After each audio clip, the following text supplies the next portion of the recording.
session on conversations that connect rather than divide, you are in the right spot. If you're not looking for that session, you're in the right spot, because you get a pleasant surprise.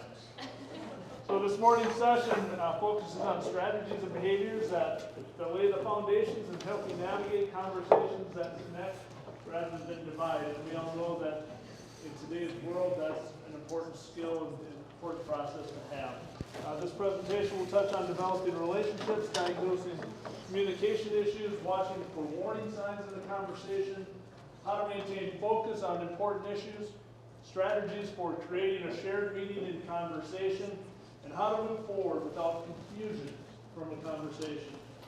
Through all of these topics this morning, Dan will discuss the importance of building relationships and maintaining a focus on a mutual purpose.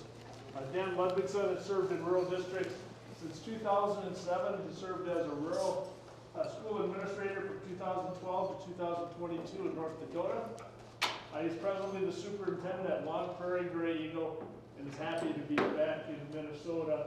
We're proud to say he's a Southwest Minnesota guy. Yep. So help us welcome Dan. Thank you for choosing to come to my session. I really appreciate it. I appreciate that I've been given the opportunities to present in the state. So thank you for your time. I really do appreciate it.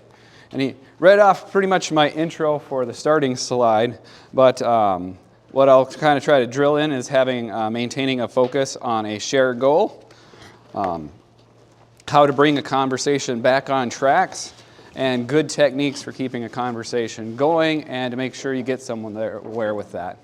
Thank you, Gary. So I get a fair amount of information from these two books. I highly recommend them, Crucial Accountability and Crucial Conversations. However, my background is an art teacher, so we're taught to pull from all kinds of random places, and this slide shows a reflection of some combinations of human psychology, hard conversations, personal experiences. So I gave it to my staff in January, and they liked it, so hopefully you feel the same about it. So I'm going to start with a conversation begins before you ever talk to somebody, at least like in positions particularly like ours. And in psychology, there's these 4 elements that they have identified. They're essential for developing relationships. Technically, this is from a grid that's called for friendship, but it applies just as easily just for forming a connection with somebody. The first one's pretty simple, and so is the second one, proximity. Are you in proximity to somebody on a frequent basis? Being somebody that a person is familiar with will just naturally make you seem more familiar, more comfortable, even if they don't really know anything about you. That's why the bus driver that smiles as a student gets on the bus every day has a positive impact on their day, even if that's all the more they really do. Frequency is very much like proximity. How often are you interacting with that person?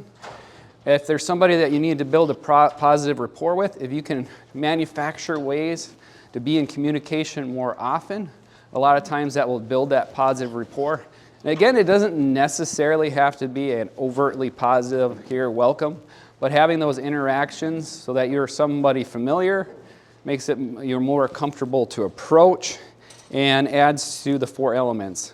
And duration, the first 3 here are pretty straightforward.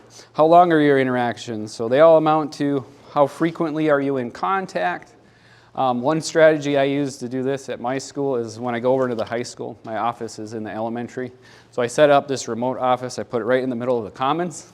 So I get a lot of feedback on whether or not I should call school for a day. But gives me a lot of chance for just those passing conversations that you wouldn't necessarily have if you didn't provide a space for them to happen.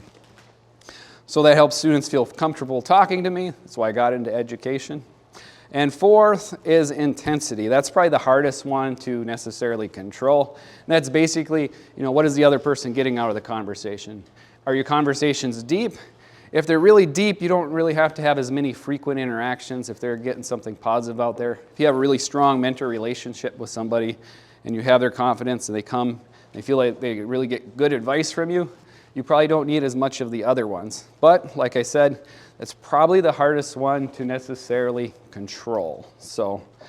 But Like I said, a lot of times communication begins before anybody ever actually talks to you. So I think that's an important thing to keep in mind. And so this one I have up in here because when you're in a conversation, a lot of times, either if you are on the outside looking in and you see two people in friction, or you find yourself in a situation, I usually find that there's one of four things that's absent in that conversation that is causing a rift. Because when somebody has that like negative perception, they kind of fill in the gaps, right? So if they believe that you have a negative intent, they may take a perfectly neutral email and get something negative about it. And my best example of that is at one of my schools. I'd sent an email out to teachers thanking them for punching in on time. It was pretty straightforward. Thank you for your hard work. And one person thought it was some sort of veiled insult. And that didn't have so much to do with me as a relationship they had with a prior administration. Actually, I had to go and talk to them. No, this is just a thank you. Thank you. I see that you're coming in on time. But because of her lack of, her sense of a lack of safety, respect, and trust, she took that message, and that's, as you guys all know, like with emails and texts, those are where you really see whether or not you have a powerful relationship, because the emotions they tack onto it are really easy without your body language and your tone of voice and all that. Safety is pretty straightforward. If somebody feels like it's not safe talking or sharing, so maybe they think you're going to go and tell on them, so to speak, or they feel like their job's going to be in jeopardy if they tell you what they really think, then they're not as prone to open up, or perhaps they get a feeling of vulnerability and maybe switch to attack depending on the type of person. 2 is respect. That's just a sense that the other person feels like you know what you're talking about, and that can go either way. Either you sense the other person has respect for you, or vice versa. If there's a lack of respect, that tends to make a conversation spiral out as we try to, in our brains, fill in gaps as far as what people's intent are. And when we think there's a lack of respect, we generally put something negative to that association. And I'll come back to purpose, because that's kind of what I want to nail on the most in this presentation. Trust is what you say, something that people can trust. And I like to say that has more than just being believable. So like, if your behavior is very consistent and very predictable, that you stick by your values, that sort of thing, that makes you more trustworthy, versus if you have somebody who feels like, depending on the day of the week, this might make you upset, this might not. So that trust element is also that degree in which the person feels like they can predict your behavior, that they know what you stand for. Obviously honesty and integrity, those sorts of things, that they feel like what you say is true. But sometimes those things that erode trust maybe aren't necessarily the words you're saying, but maybe it's like actions they don't feel are lining up. Then purpose. We work for a school, so I feel like this is the one that I hang my hat on the most often. We're here for kids. So in this slideshow, you'll hear about this a lot. I always like to circle back to we're here for kids, because if you're not in education to help children, help them grow, then you should probably reconsider being here, because you're going to work with kids. So an example of I have of that is I had 2 teachers, and they were having a lot of friction, and I saw this lack of respect. They both had a common goal, that they had this student, and they wanted to reach their instructional goals, make them a better student. But, one maybe felt like their subject was more important than the other. So it started with little things like they were going 5 minutes later to the class and whatnot. And that started escalating into, all right, we didn't do this assignment because you don't think that what I have to offer is value. I think you can probably insert how that went. So we started meeting regularly, and I kept going. So we're trying to help the same child. How do we make that work? And I don't think they ever became friends or anything, but over time that they developed that respect, and they at least kept working towards the same goal, and we stopped this sort of nitpicking that was going on. So, warning signs. These are just things that might cue you into that you're in a conversation and maybe it's taking a south turn. My presentation on We Need to Talk goes more into hard conversations where you know this is going to happen. This one's more like it happens. So First, words and actions not aligning. The one that really comes to mind for that is one time I was in a meeting with a parent, and we were talking about their child and how they were doing in math. And I was asking them, hey, how do you think it's going? And they kept saying fine. And kind of both the body language and words and action, they were doing like this with their hands, and they were turning bright red. So where they looked like a tomato. And I don't say that to be mean, but they had a very obvious color change, and they were like, no, I'm fine, everything is going good. I was like, sir, you don't look fine, so. Well, it did, and I'll get more into exactly how I handle that. And we did get to a good point. Some of these things are harder to get to a positive, and some are quicker, but that does have a positive ending. Redirection and drilling down, a lot of this comes from being in an administrative position, but in my personal experience, for example, if you have a kid on the playground and you're trying to tell mom and dad what happened, and they're like, well, when exactly did it happen? Who was the playground supervisor? What exactly did they say to him? What led up to it? It usually means that something's bothering them other than the situation, because they're probably looking for that thing that validates their mistrust or the sense of lack of respect or whatever it is. And obviously, people are going to ask you clarifying questions. They're good. But like when it starts to feel like a game of 20 questions, you might need to step them back and be like, hey, what's really bothering you? And redirection's pretty simple. Like we've all dealt with that. Like, Susie's in trouble, but what did Johnny get for that punishment? Or you're in my classroom, but that classroom, you can hear them shouting in the hall. I mean, we have all seen that.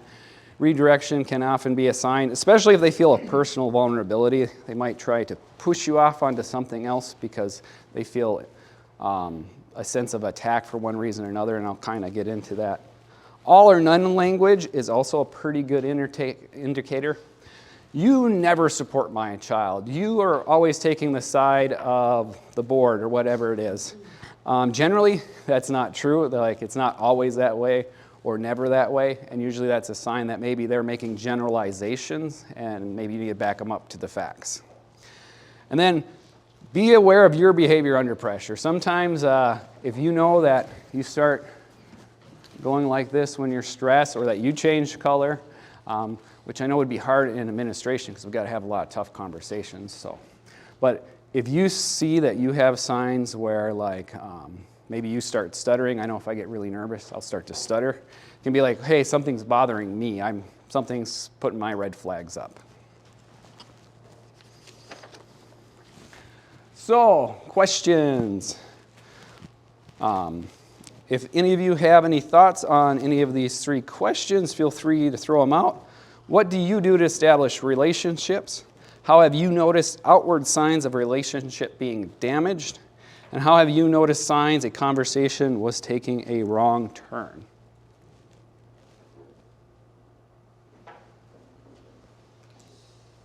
I think for that first one, what do you do to establish relationships? It's just showing people that I'm listening. Paraphrasing back, I'm hearing you say this. I can imagine how that feels for you. Even if I'm disagreeing with the direction that they might want to take something, I still can acknowledge that I'm listening to them. And I find that verbalizing that I'm listening to them is helpful. Really like that. We'll talk more about some of those strategies you just shared. Yes? I think one thing you need to do to establish relationships, you need to be visible in the school and the community. And then I agree with her, you also need to listen. Sometimes if you listen more than speak, people will say, well, gosh, he's actually listening, you're showing that you're caring, your demeanor. So I think those are some important things. Oh, very good points. Feel free to keep thinking on the questions. I have a few as we go throughout. If you have the app, I have a few questions for reflection on there. But just some general advice, when you're getting into a conversation and you sense some of these warning signs flying up, because what I feel like if you have that positive relationship, it gives you more grace, is the way I kind of feel about it. So a person's more likely to assume, well, maybe you have a positive intent. Maybe I'm misunderstanding this. Where if they have that negative, they're more likely to jump that something bad's going on or that there's an ill intent. Getting back to the facts is always a great way to start. A lot of times, if you can agree on what you agree on, then you can worry about the other maybe 10% of what's going on.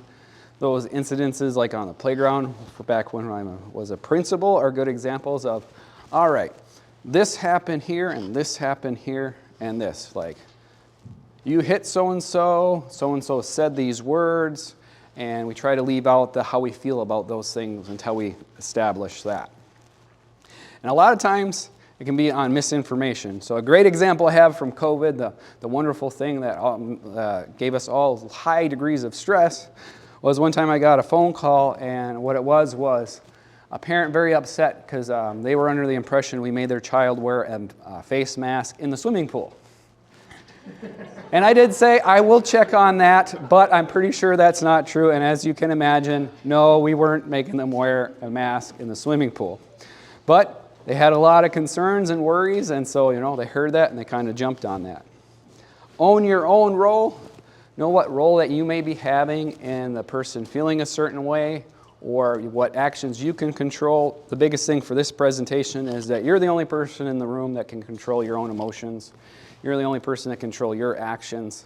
So try not to fixate on trying to make somebody do something or forcing them to change an opinion. You may be trying to do that, but if you focus more on your own role, if there is some position that you had in it that maybe contributed to it, acknowledge it and move on. And that's why we have the picture of the man in the mirror. You've got to start with the man in the mirror. Know what you hope to accomplish. I'm sure everybody in this room is probably familiar with where this is going with that expression. But a lot of times we get away from what we really want to accomplish. I had this one very interesting conversation with a parent where one of they had two children, and one of them had gotten in trouble. And I had given a detention or something like that. And he came to my office and he was upset. He was like, if this was my other child, you would have suspended him, and etc., things like that. Their other child was in trouble a lot more often. And I said, hold up, sir. Are you advocating for me to suspend your child? And he was like, well, no. I'm like, okay, let's back up and see what it is that you really want me to understand. And as you can probably guess, it was more like he felt like there was different treatment, and then we ended up having a conversation. But a lot of times when somebody's emotions get high, or yours get high, which is a good reason to pay attention to your own signs, is it might shift from solving the problem to trying to win the argument. And usually if somebody's trying to win the argument, everybody loses. So it's good to know when it's taking that shift, and I'll talk about some strategies that can reroute it. And the last one there, you make you mad. And that kind of goes back to owning your own role, but a lot of times it's the stories we tell ourselves. I know recently I had a situation where I received a text and I was going to meet with somebody, and I didn't really know what was going on. I was telling myself all these stories about, well, maybe it's this and that and these and those. And by the time I met with the person, I was pretty wound up already, and it was all based on conversations between my two ears. So just be aware that we do that to ourselves. And that's another reason to get back to the facts. Are the things you're telling yourself based on facts, or are you kind of embellishing them based on how you feel at the time? So be mindful of your language. And this kind of goes to both in the conversation and leading up to the conversation. And I really got a strong sense of this during the pandemic. But as an example, I remember having this one board member, and when I talked to him, and he was a nice person, don't get me wrong, but a lot of times he would say, those teachers, you administration, those other board members. And I remember after time, geez, your language you're always using is a them, us. And I come from a personal philosophy of always trying to reinforce we're working towards that common purpose. We all want to help kids. We're all trying to make what's best for our communities we serve and things like that. And if you find yourself slipping into a lot of that verbiage, that can send the message that you're in a them versus us. And I feel like you get a lot more ground if you're no, we're trying to collaborate on this. And I think you need to sometimes be mindful of the messages you maybe send every day, where maybe it's a mundane thing where you're sending a memo to staff. What sort of language are you using? Are you saying we as a district want to? Or are you saying the board gave this directive and I'm the messenger, don't shoot me? Sometimes you need to do that, with state initiatives and stuff. But over time, yeah, in a few months I might come back to this and be by all means say that they did it.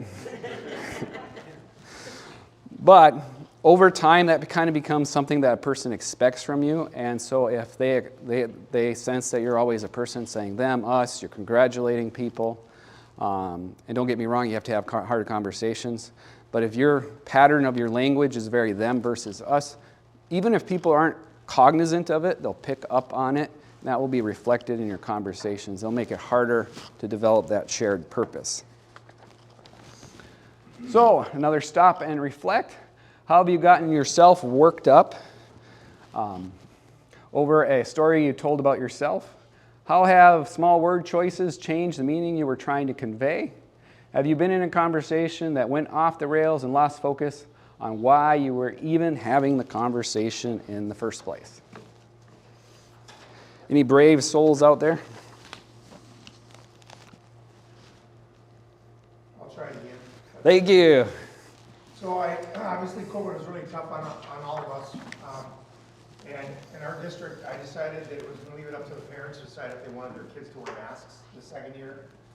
And I did a video, and thousands of people watched it, I guess. A friend and Barb would say, the video went viral. I'm like, what do you mean it went viral? Well, anyway, it left it up to the parents. And I had a lot of, not a lot, majority of support, but there were some people outstate where outstate of Minnesota, mainly in the cities area, and maybe across the country in bigger cities, say that I was going to kill kids. And that I was going to be on my conscience because we're not mandating masks. And in particular, one parent in the community was very upset because we weren't mandating masks. Ironically, what I found out is her daughter would wear the mask to school and then take the mask off during school. So I figured out, I kept talking in between my ears, like you said, Dan, and I said, boy, this is really going nowhere fast. Sat down with the mom in person. I said, this is what it is, and we could agree to disagree. But it was pretty hairy there for a while. So. Yeah, that's a really good example. Sometimes get back to facts can just be like, okay, I have one really upset person. I don't have 50 that I feel like just that person sounds like 50 people. So thank you. Thanks. Yes. I think I can tell a story that combines a couple questions about how do you build that relationships. Typically when I present, I try to tell a story that is embarrassing of something I did to show that humanness. I told the story, here's one about when I got myself worked up.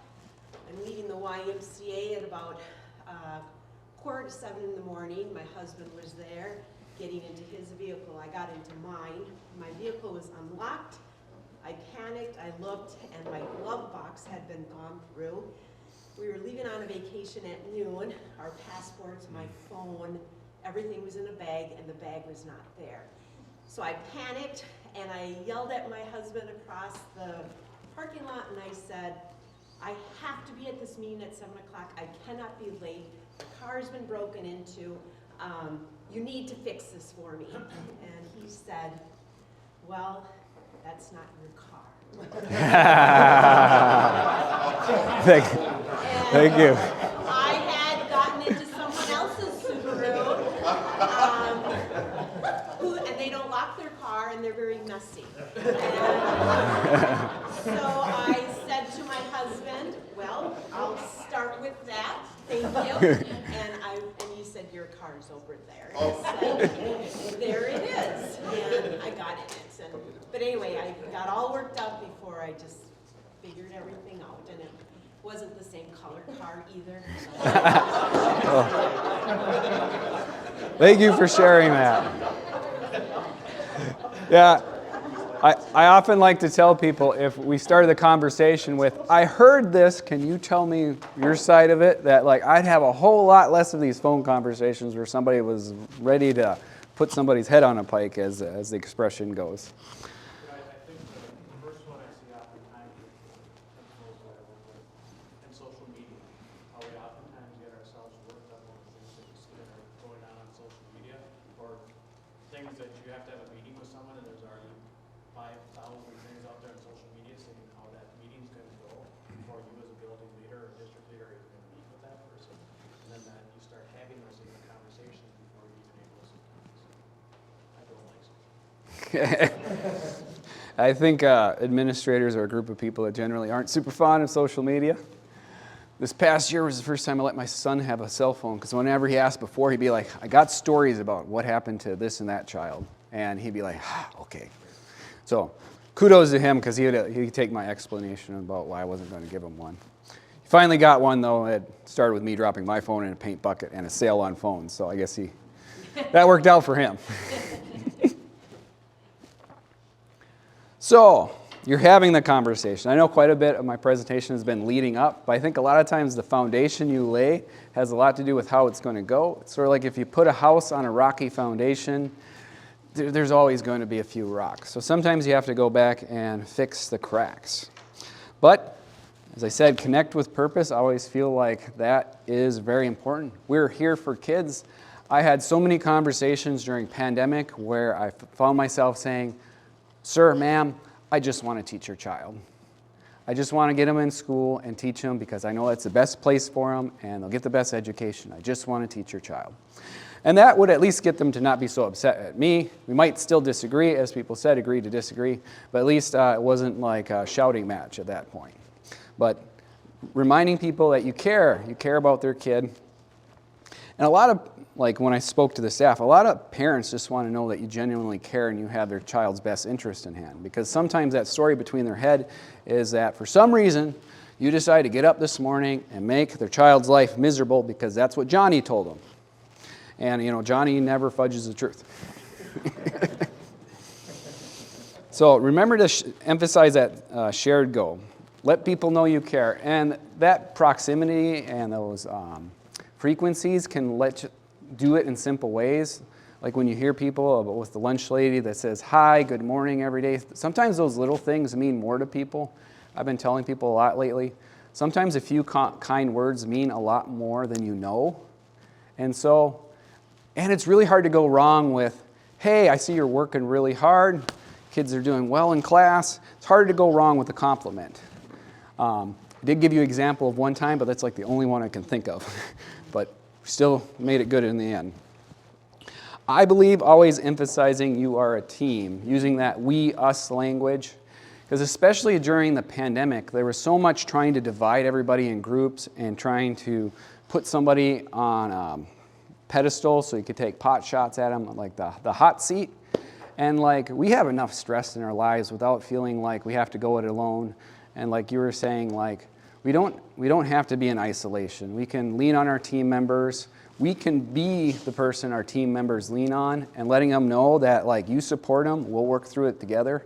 And that the parent is a part of our team too, if that happens to be the conversation, but trying to keep that emphasis on we're a team, we're working together. And I feel like that helps minimize a lot of those situations where the person wants to hone in on how they feel about one person. And it's not panacea, obviously, but I think it helps a lot. So, I have found, I had a lot of roles in my previous school. As elementary principal, I did MTSS, 504, blah, blah, blah, small school. I did a lot of things, but I learned a lot of things doing that. So a lot of times I have found when I took the time to listen to, I'm going to use parents in this example, that a lot of times the reason they were upset, a lot of the time the reason I got that angry phone call didn't actually have anything to do with what happened. It had something to do with their feelings. So feeling of inadequacy. So I knew a parent who, we were in a small town and she was a single parent and she often worried about what people said about when she went to the bar. Because she knew that people would talk and be like, oh yeah, mom wasn't doing homework last night, she was out with her boyfriend, blah, blah, blah. I'm sure you can insert the details. And she would get an email from a teacher and it would validate what she thought people were talking about, and she'd come in hot and ready to have a fight, that no, I'm a good parent, I told my kid to do this, and really she was struggling, and that's fine because she had reasons that she was struggling. I didn't care that, she was going on a date or anything like that, and so trying to get back to her goal was to help her kid. Even though she was there and she was mad at the teacher because of whatever happened, she really wanted to help her kid, but she was feeling inadequate. And a lot of the times, a lot of those feelings, especially in those IEP meetings and things, the parent wants to help their child, but they're frustrated. And they feel like they're inadequate, but they want to be mad at somebody And we generally don't want to be mad at ourselves, so they might find somebody to project onto. They want to do something. And with education, I'll use those examples. Like, we're the educated professionals, and sometimes we don't always have solutions for people. And we're working with somebody, and we're trying these different interventions, and they're not going well, and they're on WebMD looking things up and seeing, I read this and I watched this video, and they're asking you, well, can we try this and that? And they're not feeling like they're getting anywhere. And sometimes that is why they're all fired up, because they want a solution, they don't know where to find it, and they're just frustrated. And if you can get back to why, you can have a pretty honest conversation. Inaccurate assumptions. This kind of goes back to my example with the kindergarten. When we have those negative relationships, sometimes we just assume something's going on. So when we get back to the facts, we can find out. So I have this very interesting story. I was working with a guardian of a student. And keep in mind, this is a kindergarten classroom. They have a bathroom at the front of the room. And there was a situation where the kid was going home and saying kids were flashing her. And what it was that, there's a bathroom at the front of the classroom, and, occasionally a kid would peek out and say, I need help. And the kid maybe embellished a few details that made it a little more interesting. I don't think she was lying or anything. I just thought she thought that made it a little more fun of a story. And so the grandma came in, and she was mad, and like, this stuff is going on in your school. And it was kind of an awkward conversation, and at one point it kind of felt more like of an attack. And it's sort of like, I don't remember exactly, I used some of these strategies in this slide, but like, hey, let's back up. What's going on? And we ended up finding out that, the mom of this child had a severe mobility issue. So if grandma didn't make sure the child didn't get to school, they might not get to school, and she was worried about that. And she had to work a job, so she wasn't at home to help the kid with reading, and apparently the mother wasn't very good at helping with schoolwork, because partly with the limited mobility. And she was just stressed about, like, I see my child struggling. How do I make sure they're getting to school? How do I make sure they're getting support? And we got back to this from the whole, like, my kid thinks they're being flashed in class. So, like, kind of pausing, what are the facts going on? I don't think we agreed on everything. Like, ma'am, this is not what's going on, but, like, I see that you're very bothered. And there was a lot going on for her, and I could see why she was stressed. And after having that conversation, they started on a lot better notice, because I kept saying, we want to help your child. We're here to help your child. You want to help your child, and using a lot of that we, us language.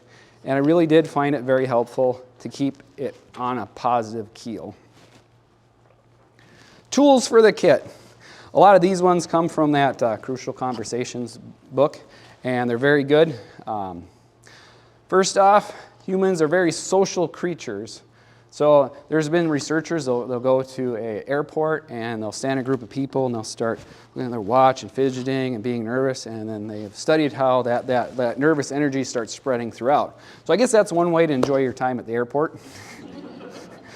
But the thing to remember that when you're in a conversation, the energy you're giving off, whether you like it or not, is going to feed into the other person. So if the other person's fired up and they're winding up, it's like two things just ratcheting each other up. So you got to calm your own body language, got to calm yourself down. And one strategy I find that helps me a lot is slow down. I used to, when I present, I would start speeding up in my speech, and I would put a lot of in there. And the same as when you're having a conversation with a parent, a teacher, community member. Sometimes if you just consciously slow your speech down, you'll sound really intelligent, but what you're really doing is giving yourself more time to be like, what the heck just came up? So it's sort of like yesterday, it's like inserting that pass by just saying things slower. And I've been known to, I'm sure a lot of you have done the strategy of like, hey, I got an email to check. There's no email to check, I'm just wasting time until they look a little less bothered. So sometimes slowing things down allows those adrenaline levels to come down. And like slowing yourself down sometimes gives your brain a little more breathing room to be on point. And be mindful of your body language. We all have nervous tics, and especially if that person is fired up and they see like maybe you're tapping or something like that, and you're trying to use this language of we, us, and maybe it's something like this, you know, and your words aren't lining up with the body language, at least in what they're perceiving. A lot of people interpret that as you're lying or mistrust or you're not really sharing your honest thoughts or whatever it is. So if you have somebody that's in the conversation, I think a good strategy would be like, hey, how was my body language during that conversation? Or maybe you have that person sits next to you and they give you a kick under the table. Hey, relax. So, because a lot of those things we do subconsciously. So like, they're going to take time to be aware of what you're doing and how to maybe do something different. So one strategy for kind of rerouting the conversation is contrasting. I use this one a lot. It works pretty good, particularly if you know why the person's upset. No, I'll go back to the math thing for a little bit of humor. No, I'm not trying to push the liberal agenda and kill your child. I'm trying to make sure they can stay in school and get a good education. When you say the thing, sometimes you have to guess, but you have a good idea. Say, basically acknowledging, I see that you think this is going on, and being like, no, this is what's going on. Sometimes that can help you reroute the conversation. And prime the pump is similar, but it's more so like maybe the person is shut down, you're having a conversation, it went south, and they're just like, I'm done, I'm fine, like in my conversation with the parent. And so I'll come back to that story. They had a child, and very smart kid, wasn't doing well in math. Turning in homework was a problem. and there was layers to stuff going on, but I was like, sir, you're turning bright red, you're wringing your hands, you're saying you're fine, but you really don't look fine to me. Is something perhaps bothering you about what's happening in class? And then he opened up and we had a conversation about it. And eventually they said, hey, if your kid gets their math homework done, we'll give them more science homework because they really love science. I love that strategy. Hey, we'll give you more work in this other subject. It's like a twofer. But sometimes that can keep a person talking, especially if you see the signs that somebody's shut down. Sometimes it's tempting to be like, all right, they say they're fine, they say everything's good, I really want to go home, it's been a long day. I'll just say, yep, it's good. But sometimes that goes back to the trust, you don't really care, is what you might hear at the end of that. So stop and reflect. Again, thank you to everybody who's been sharing. Makes it easier to present because then I can talk a little bit faster rather than slow my speech down to make sure we have more time. But how have you kept a focus on a shared goal? Did it help the conversation? Have you ever learned that a conflict or frustration someone had really wasn't about you, the school, or whatever it was? How do your own emotions or that of others drive your conversations?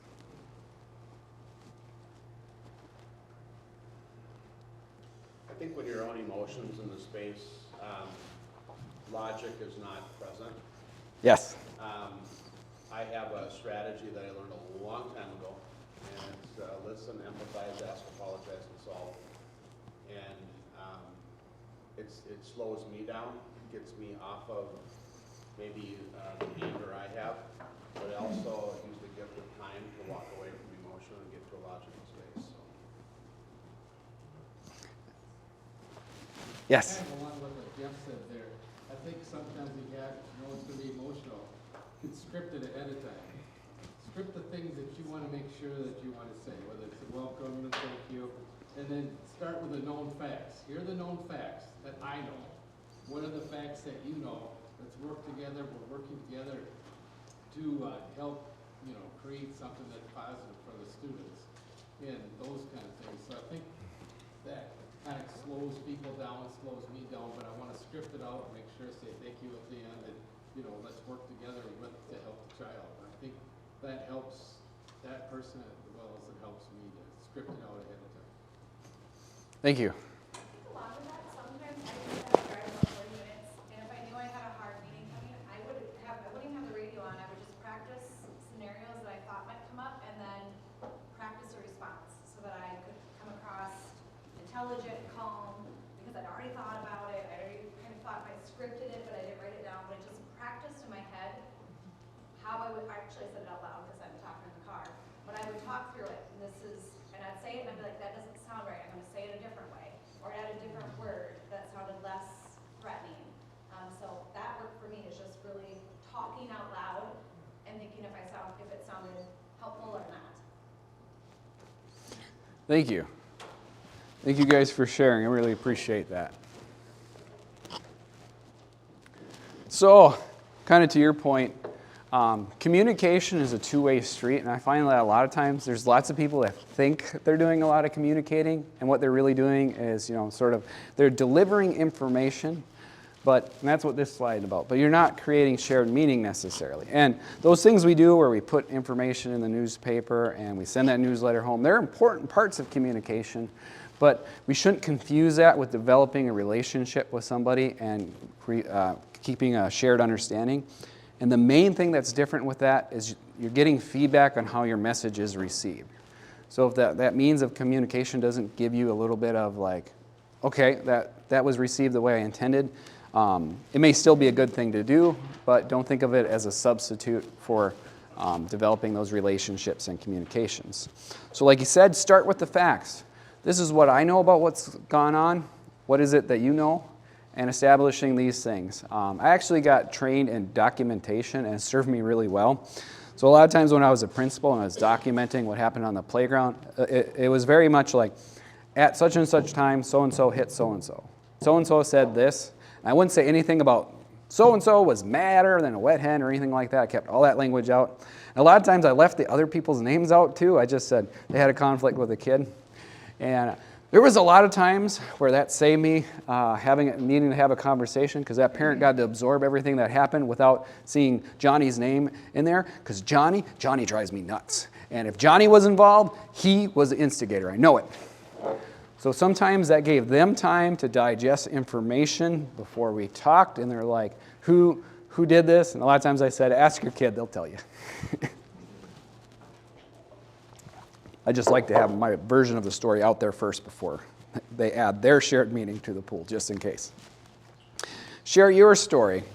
So particularly like if it's more of a tense conversation or it's turning tense, establishing what you both agree on first, because a lot of times that 10 or 5% that you disagree on is what drives 90% of the conflict that's going to happen. So I had a situation with a staff member once, and I use this strategy of, hey, from what I'm seeing, you're sending kids to this location, and all these kids seem to have a story about this one problem with the principal, but these kids aren't asking to go to the principal. And I remember in that story, the person being like, well, what are you saying? I'm like, I'm not saying anything. I'm saying this is what I see. And I'll kind of jump to ask their story. In this particular time, I didn't share mine right away, but I said, what do you think I should make of it? They quit the next day, so I assume that I should make ill of that.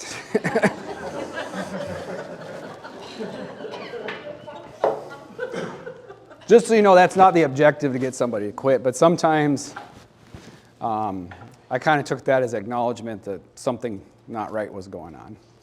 But sometimes it pays to say, hey, from what I see, it looks like these two kids are really having trouble getting along, and it accumulates in this, and then there's a fight, or whatever it is. But make sure to ask for their version of it. Say, this is how I see it. Sometimes it's better to have them start, like I said. Depending on the situation, you kind of develop that through experience. But the important part is you kind of view it as a pot. Like, here's the facts. Here are my thoughts. What are your thoughts? You want to make sure that you're basically on the same wavelength. It doesn't pay to have this tense conversation. You leave and you've got two different ideas of what happened. And you guys all know that two people could watch the same exact thing and get two completely different things out of it. I've had a delightful experience where I'm like having somebody watch this video of somebody decking somebody, and they're like, I'm like, see? And they're like, but how hard was it? I'm like, oh! So tests for understanding. And this is a little different than paraphrase, but like when you share those facts, like, am I understanding this correctly? And that's kind of what I was doing when I asked for her story. This is what I see. Am I understanding that this is what's going on? And like I said, it ended in that particular way. Paraphrase we're all familiar with, but one point I want to emphasize with it, paraphrase it in your own words. Because what you're trying to make sure is you understand them, and we all have different ways of talking and different words we rely on, and sometimes we substitute words that we would use more often, and maybe that changes the meaning slightly. For example, recently I had a couple administrators, they sent the same exact message. One said will and one said may. That was the only thing different in the whole thing. And boy, did we hear a lot about the difference between the two messages, even though that was the only word different. Why do they have to do it and they may do it? So like when you paraphrase in your own words, you're more likely to catch that maybe you interpreted it differently. So that's kind of my advice on that one. For one, if you parrot their words directly back to them, sometimes they can see that as sarcasm or that sort of thing. Plus, I also find like you're more likely to discover if maybe you are making an inaccurate assumption. And create a path moving forward. So like a lot of times we'll go through these really intense conversations and we have a kumbaya moment and we're all feeling pretty good about it, and then we leave and then we think later, well, what were we going to do with that? And so make sure you take time to talk about that part of it. So I don't go a lot into this, but sometimes if you leave the conversation but you don't clarify what's going to happen because of the conversation, you could have wasted a lot of real good growth. And so like it says there, great conversation does not inherently mean time well spent. Usually it's a pretty good thing, but sometimes you need to tie it up, tie loose ends to make sure it was constructive. And basically it's stuff like who, what, when, where, like the example I gave of the parent with math. Hey, who's going to make sure the kid gets to school on time? Who's going to give them the practice problems? Who's going to communicate that they're not doing it? And that sort of timeline. So that you're just really clear about, we talked about these things. A good example I had, I was recently talking to somebody, and they were expressing their opinion about a contract we had entered into. And we had a conversation, listened to their side of it, and like, okay, I understand. And I thought that was good, and I got a message, I think it was several months later, and they were very upset because we were still in this contract and whatnot. And it was kind of an example of inaccurate assumption. Well, we signed a contract. I understand you're upset, but we signed it. So like until it's up, I can't just drop it off. So sometimes people will assume that you're going to do something based on what you talked about. So sometimes it's just good to check that. And I put check-ins are sometimes a great thing. I use this a lot when I was a principal.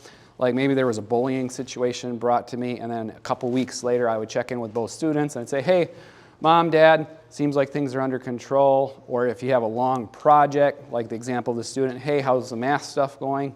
Sometimes just checking in just lets you know that you cared and that you care enough to see how things are going. Sometimes it just shows the people involved that you are going to check in on them, so you're going to make sure that whatever you talked about is going to happen.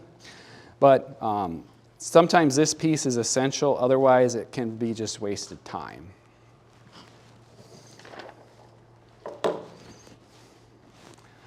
So to recap, and if you have any questions, feel free after I kind of recap to ask them. Thank you very much for coming. I appreciate that. Appreciate the opportunity to talk in front of my peers. But some things I hope you get out of this, it's essential to build relationships because the relationship is a part of the conversation.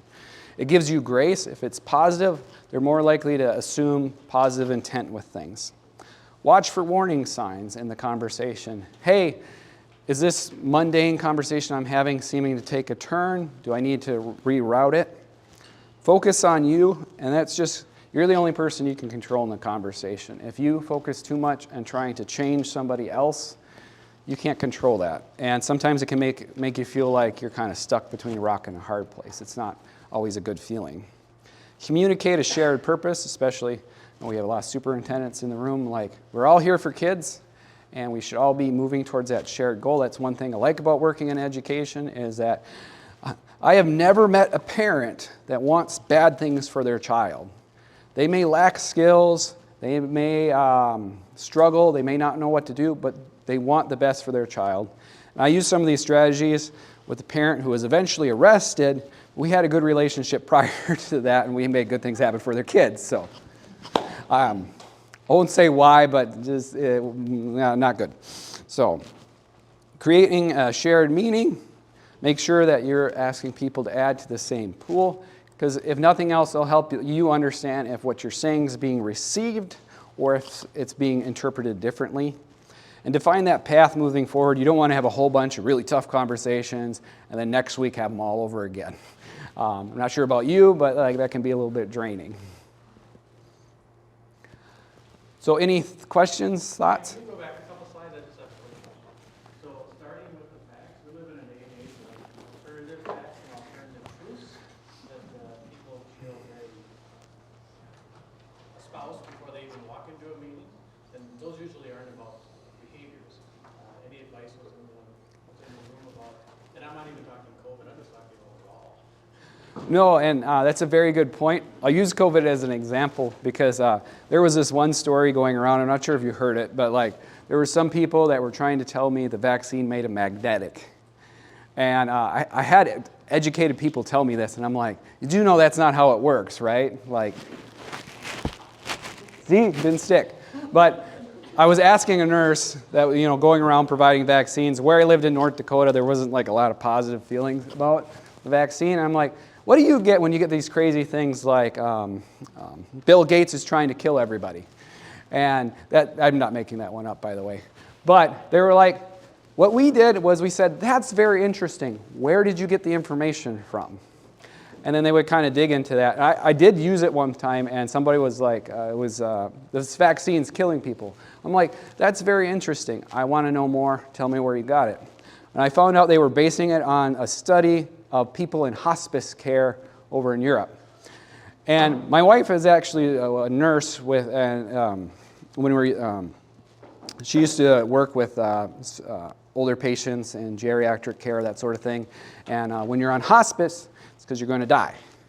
So I'm not saying that research was invalid, but I'm saying that that's a pretty big factor. Do you have anything else to support that? I'm not saying I convinced the person, but it's like, sometimes it at least gets it to a different point. Some people just aren't going to hear you. They're applying the same strategy to effort. They're starting to apply the same strategy to other things that people have strong feelings about related to what should happen within school districts. And they're using that same strategy if there's alternate facts and alternate truths. With COVID, I think we got to a place where it's a smaller percentage of people who are against some of the scientific facts. It just feels like there's a new strategy, or that strategy is being utilized now for us.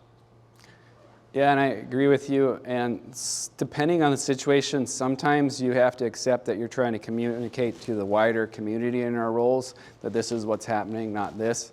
And sometimes there's situations where you're not going to convince this person because some situations, somebody got their tinfoil hat on and it's stapled to their head and it's not coming off. But you can at least make sure everybody else is getting more information and they know where things are coming from so that maybe at least doesn't grow its own legs and go around. There's some people, they're just alternative facts. I certainly have heard my share of them. Sure, thank